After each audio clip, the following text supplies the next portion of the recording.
Okay, hello again, and welcome to part 2 of the section 1.3 notes. So, the previous section was about experimental design, and now we're going to continue with sampling techniques. And this section is especially important because it's going to be related to the project you'll be doing. And I want you to think about some of these things when you try to get the sample and collect your data for your project. So again, we're going to start out with some basic vocabulary here.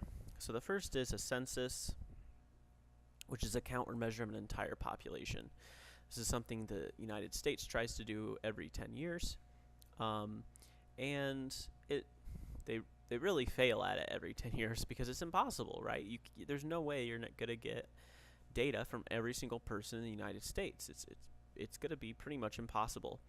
Unless you had an infinite amount of resources, or almost. So instead, because a census is pretty much always impossible, we get a sampling, or a sample, which is a count or measure of just part of a population. And sometimes samples are biased, and a biased sample is a sample that is not representative of the population from which it is drawn. So when you collect your data for your project, you want to make sure that your sample is not biased, or at least you minimize bias.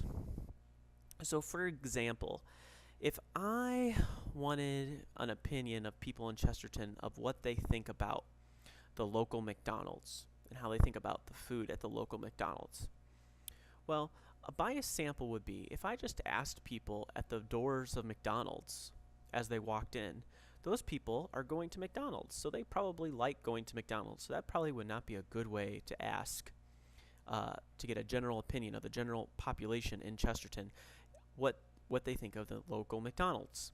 But maybe if I actually surveyed random people around Chesterton, that would give a better representation. Okay, or at least in a neutral area, such as like a park or something. That way, there probably isn't a correlation between people who like McDonald's and people who are at the park. Okay, but you never know, right? For example, people could exercise more at the park and therefore they eat less fast food and they don't like McDonald's. I don't know. There's plenty of things that could come up with, which is why it's important to be as random as possible. And when these sample results do differ from a population, this is what we call a sample error, or sampling error.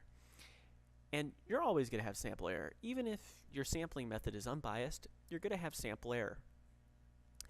You're trying to reduce that error, though, as much as possible. Okay? And to reduce that error, we want to be random. So we get a random sample, and that's, if a sample is perfectly random, that means every member of the population has an equal chance of being selected. And a simple random sample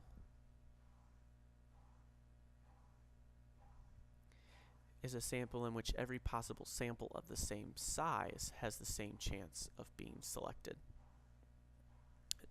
Now there is a difference between these two, and I'm going to explain the difference here. So let's say you have 100 people. Let's say you have 100 people. And let's say you have 50 guys and 50 girls.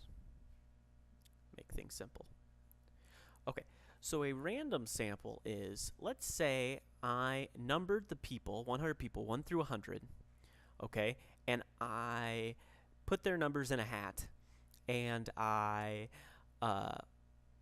randomly chose 10 of those numbers. That's random. So random sample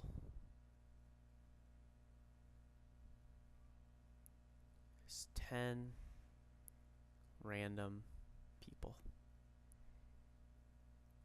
Okay. And this isn't only random, it's also simple random. So that is a random sample, and it's also SRS. It's simple random. So pretty much, if something is simple random, it's going to be random. Okay. So if I just took 10 of these 100 people, didn't matter what combination, okay, that is random sample, and it's also a simple random sample. But now, let's say I do the same thing, but I purposely number the guys 1 through 50, and I pick 5 guys in my sample, so randomly select 5 guys and 5 girls. Well, this is random, but it is not simple random sample, because if I select 5 guys and 5 girls, every person has the same chance of being selected, right? If I'm a guy, I have a 1 in 10 chance, because 5 over 50 is 1 out of 10 chance of being selected, and 5 girls is out of 50 is 1 in 10 chance. Every person still has the same chance of being selected, so it's still random, but not every sample of the same size has the same chance of being selected, because if 5 guys are already selected to be a part of the sample, well, then I can't get any more guys to be a part of that sample. The probability has changed to 0. So not every sample of size 10 is possible from these 100 people, because I'm always going to get 5 guys and 5 girls, whereas previously any combination of the 10 is possible. I could get all guys, I can get all girls, I can get 8 guys, I can get 2 girls, right? Anything is possible. Whereas here I have this restriction, but it's still random. So that's just the difference between random sample and simple random sample. It's not too important, but I often get the question. Okay, so now I'm going to give you a couple of scenarios of how to go about selecting a random sample, or at least a simple random sample. So there are 731 students currently enrolled in statistics at your school. You wish to form a sample of 8 students to answer some survey questions. How would you implement such a sampling method? So when you are selecting a sample and you're trying to be random, there are basically 3 main steps. The first is the numbering step. So we are going to, first of all, number the students 1 through 731. And then the second step is generating random numbers. Now we want 8 students, so we're going to generate 8 random integers 1 through 731, and actually I should say unique, because that means that we don't have any repeats, because you don't want to sample the same person twice. So generate 8 unique random integers 1 through 731, and we're going to say using technology. Now there's various ways to do this. Like for example, you could write down the numbers 1 through 731, you could put them in a hat, pull out 8 numbers from the hat. That would work too, okay? But oftentimes, and as we go through this, you can use statistics, or technology I should say, to help you. And to do this, one of the things that you can do is you can go to like a website, for example, like random.org. Oops. Random.org. I guess it's right there. I could have just clicked on it. But okay, random.org. And this site uses a random number generator, and for our purposes it's good enough, and to get random numbers. And computer programs, it even tells you a little paragraph, and this is good to read if you want to read it, but apparently this actually uses technology to actually get to be truly random. Okay, but if you want to generate random numbers, like for example, we just want to generate a random number between 1 and 731, generate, and it gives you a number. And we can just keep doing this until we get 8 different numbers, and so on, right? And everybody who uses this is going to get different numbers, which is really nice. So this is something that is random, and it's actually more truly random than like your calculator. Your calculator generates random numbers, but it's using an algorithm. So if you have 2 people with the same calculator and you start in the same place, even though they're supposed to be random, you can actually get the same numbers, which is kind of weird. Okay, and then the third step is to select the people who correspond to those numbers. Okay? Alright, so in this next one, we have a company employs 80 people. amongst 3 departments of 10, 30, and 40 employees. Choose a random sample of 8 to survey using technology, ensuring that each department is represented. So just take a moment on your own to think about this one, and then we'll go over it together and think about how you would determine the 3 steps that we just went through, but in a slightly different problem.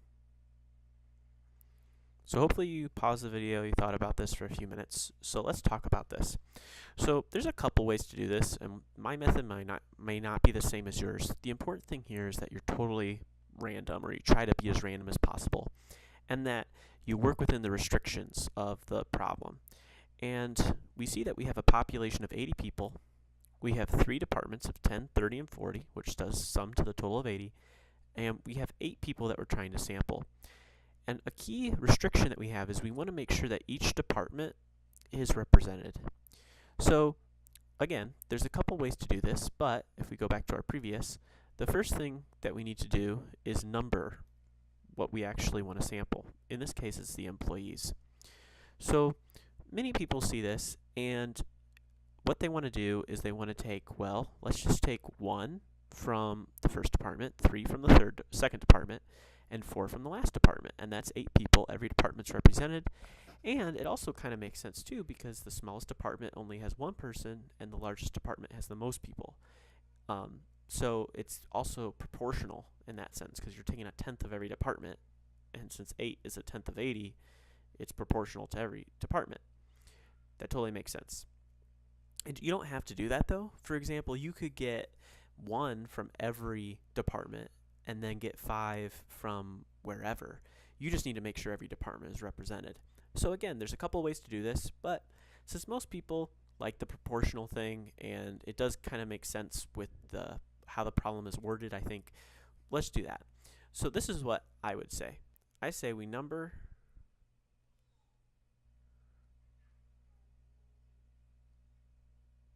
department 1 employees 1 through 10, department 2 is numbered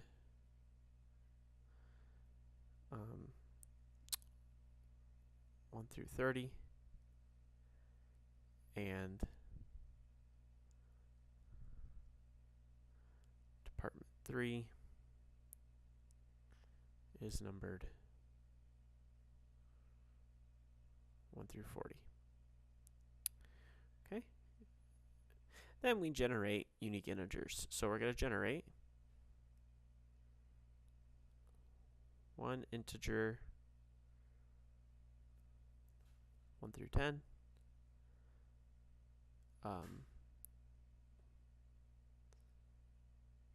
3 integers, and actually we should say, because we don't want repeats, so 3 unique integers 1 through 30, and 4 unique integers 1 through 40. And I might have to go to the next page for this, but our third step is we select the employees from each department that correspond to the integers generated. So notice the same principles apply. We still have department 1, or we're still numbering them, but we're just numbering them from department 1, 2, and 3. We're still generating integers, we're just generating from 3 different groups, and then finally we select those people. So if I ever ask you to come up with a method to generate random integers, or to select a random sample, and describe to me how you're going to do that, this is what I want you to do. And when it comes to the project, what you're going to have to do is you're going to have to be as random as possible. Now, if you're surveying people, that's more difficult to do totally randomly. But, for example, if you want to just use data that already exists, like baseball statistics, for example, a common thing is to get a sample of 30, I don't know, uh, let's say pitchers, for example, and you want a statistic like their fastest fastball, like what's the miles per hour or something like that. And so you would have these list of all these pitchers, you can number them, and then you can generate 30 unique random integers, and then select those 30 pitchers, and that's your data set that you're going to use for your project. So you could do that. Now, if you can't do that, then because you're surveying people, there's other things that you can do. And I'll talk more about that in the project video. But to be as random as possible, this is the best method. Okay. The last page, we're just going to talk about some other sampling techniques. And these are just other sampling techniques that you might want to use in your project, especially the ones that create samples that are not that biased. So the first technique we're going to talk about is a stratified sample. And stratified sample is nice because a stratified sample means that every member of a certain segment of the population is represented. So members of a population are divided into subsets called strata. So to kind of give you a visual here, let's say this is my population, we divide it into subsets, and then we sample individuals from each subset. So when is this useful? Well, let's say, for example, that I want to get the opinion of what students think of CHS at what they think of the school lunches at CHS, let's say. Well, if I want the opinion of students and what they think of the lunch at CHS, then a good strata that you could break the population up in, good strata, might be graduating class, because freshmen, they may see the CHS lunch and they're like super excited, right? Because they just came from the middle school and the middle school lunch is awful. And then they come to CHS, there's all these different choices, and they're super excited about it, especially at the beginning of the year. They're like, wow, this is so much better than the middle school lunch, okay? And then if you ask a senior, well, the senior's going to be like, oh, I'm so sick of these lunches, because they've been here forever. So that's just one example of strata you want to break it up into. Another strata you could break up into is possible like different times of lunch, because depending on what lunch you have, you might have a different opinion of the lunches. For example, A lunch people, there's more choices, like all the wraps are there, compared to like D lunch people, all the food's gone, it's been sitting out longer, it's probably not as good of quality. So there might be an opinion difference there. So to make sure you get a variety of opinions, and opinions that vary across the entire CHS student body, picking a strata where a variable differs with what the response is would be a good idea. So something like that, like breaking up into graduating class or breaking it up into lunch would be a good idea. Now, what would be a bad idea is like breaking it up into, I don't know, what color your shirt is that day. Because why would I care about, for example, someone with a blue shirt and someone with a red shirt and someone with an orange shirt? They're probably not going to have varying opinions of what they think of the lunches, because the color of your shirt probably is not related to what you think about the school lunch. Okay, so it's important to pick a stratification variable that varies with the response. In other words, I'm trying to pick, in this example, I'm trying to figure out what their opinion of the CHS school lunch is, and I think that opinion is going to vary with their graduating class, or I think that opinion is going to vary with what time you have lunch. Okay. Also, stratification is confused often with cluster sampling. And a cluster sample is used when the population falls into naturally occurring subgroups that have similar characteristics. But what you do is, so again, you have this population into subgroups, but you sample all of one or more subgroups. Okay? So this is often not a good method of sampling, and it's almost borderline what we call a convenience sampling, because you're sampling all of one group. And it's often not a good idea to use it. But sometimes if your subgroups are already varied, sometimes it's okay if you can't think of a better sampling method to use cluster sampling. But the important thing to realize is that there's a difference here, right? Stratified, you get sum of all groups, whereas cluster, you get all of only some groups. So make sure you understand the difference. Okay, there's also systematic sampling, and that is when you sample a little bit at an interval. So for example, let's say that you are at a factory and you have you're part of quality control, and maybe the factory makes, I don't know, tin cans, let's say, and you want to make sure the tin cans can hold whatever they're supposed to hold. So you don't have time to sample every single tin can, look at every single tin can. So what you might do is you might just select every 10th tin can and make sure that it's made correctly and that, it's quality control. Make sure that it works properly, or whatever it is. So systematic sample is because you're selecting every 10th can in this example, or it could be every 5th or every 7th, whatever number you want. That's a systematic sample. Okay, and then finally is a convenience sample, and convenience sample is used when you just pick a sample that's really easy to get. And this should always be avoided, but people do it all the time. And sadly, I see it in my projects that I get from students all the time. Please don't do this for your project. So, convenience sampling is, oh, I forgot my data for my project is due tomorrow for Mr. Smith. So I'm just going to ask, the first 20 people I see. Well, that's not a good sample because those 20 people you see are probably in the same location. They're probably probably related to each other in some way. They're probably doing something similar. So, they're probably there for a reason. So it's not random, basically, right? You're not getting a variety of opinions. Your sample's not going to represent your population well because it's only of that one area, or however you do a convenience sample. Or let's say you go on Facebook. What some students do is they'll go on Facebook and they'll say, hey, please reply to this question. They'll do like a Facebook poll. Well, if you do a Facebook poll or a Twitter poll or whatever social media you want, the people that respond to that are probably people that are your friends. They're probably people that are more likely to respond to you or to your question if that interests them. That's just a bad way to collect data, right? You want to get a variety of opinions.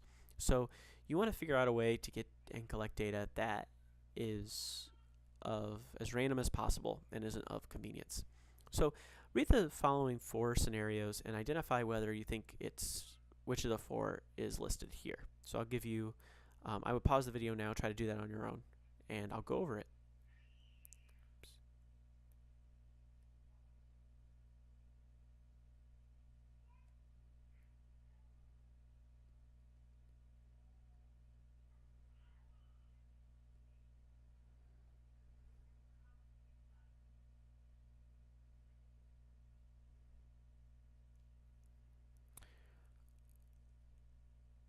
Okay, so you probably went over this. And let's go over it. So you select a class at random and question each student in the class. That is a cluster sampling because CHS is divided into classes, so those are your groups, subgroups, and you selected and surveyed every student in that class, so that's a cluster sample. Okay, you divide a student population with respect to majors and randomly select and question some students in each major. That's stratified because your subgroups is major and you want a little bit from every major. You select students in your statistics class, so that's convenience because it's easy to ask everybody in your statistics class. And you assign each student a number, and after choosing a starting number, you question every 5th student. That is systematic because that's every 5th student. All right, the very last thing we're going to talk about in the notes here is when you're asking a survey, it's to try to make your questions as unbiased as possible. So let's go through these questions and let's see if you think the question is biased. So the first question is, why does watching TV rot your brain? So is this question biased? Well, it is, because first of all, it's not giving you a choice, right? It's asking why, and it's automatically telling you that TV rots your brain. So a better thing is, how does TV affect your brain, right? Because you want to know what they think about how TV actually affects your brain, right? You don't want to know necessarily about it rotting your brain and automatically putting that opinion in that person's mind. So what you want to do when you rephrase these questions is try to think of a way to make it as neutral as possible. Okay? Next one, how many pairs of shoes do you own? I mean, there's really no way you can interpret that. Even if you own no shoes, no pairs of shoes, you could still say I don't own any. So I would say this is pretty unbiased. Or not biased. Is eating fast food bad for your health? What do you think about this one? Well, is eating fast food bad for your health? I still use the word bad here. And you may think, well, you could just say no, right? But when you have these words like good and bad in your question, it automatically plants, I'll call it a seed, in the person's mind. And it makes them start to think that fast food is bad for your health. It's better to say something like, and we're going to do something similar as the first question, how does fast food affect your health? Because that is a more neutral way of wording the question. Okay? So make sure that when you rephrase these questions, you basically take out all of the words that would lean one way or the other, and it's said in as neutral way as possible. And that is the last section of 1.3. There's still the video about the project, so make sure you watch that one next.